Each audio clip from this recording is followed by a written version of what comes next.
अगर आपकी पत्नी भी कई दिनों से डायमंड ज्वेलरी की डिमांड कर रही है तो इस करवा चौथ पर उनकी ये मांग पूरी कर दीजिए, क्योंकि अब हीरे शायद आपकी जेब पर भारी ना पड़े।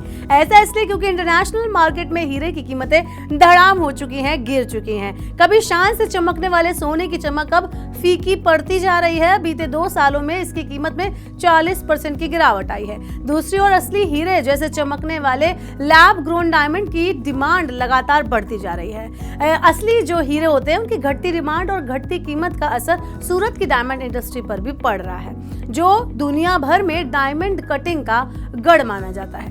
रैपनेट डायमंड इंडेक्स के मुताबिक हीरे की कीमत बीते महीने सितंबर में 4.2% तक और गिर गई है। जानकारों के मुताबिक पिछले 2 साल में इसमें 35 से 40% तक की गिरावट आई है। 2 साल पहले 1 लाख में मिलने वाले हीरे की कीमत अब गिरकर 60 से 75 हजार रुपए हो गई है।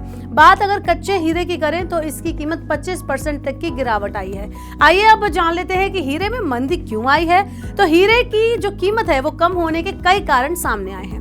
इसमें सबसे पहला कारण है लोग इसे अब असुरक्षित निवेश मान रहे हैं, मतलब सुरक्षित नहीं मानते हैं। सुरक्षित निवेश के मामले में सोना काफी आगे निकल गया है। वहीं रूस, यूक्रेन और इजराइल ईरान युद्ध के कारण भी लोग इन्वेस्टमेंट के लिए डायमंड की जगह अब सोने को तवज्जो दे रहे हैं, उसको ज्यादा प्रायोरिटाइज कर रहे हैं। हीरे की मंदी का प्रमुख कारण चीन से आ रहे लैब ग्रोन डायमंड भी हैं। ये हीरे प्रयोगशाला में तैयार किए जाते हैं। इसकी कैरेट वैल्यू भी असली हीरे के बराबर होती है, लेकिन कीमत करीब 90% तक कम होती है। भारत के सूरत में भी कई कारोबारी लैब में हीरे तैयार कर रहे हैं, लेकिन इस मार्केट में असली कब्जा चीन का है। अमेरिका भारत का सबसे बड़ा खरीदार रहा है। भारत से कुल डायमंड का 30 से 40% निर्यात अकेले अमेरिका को होता है।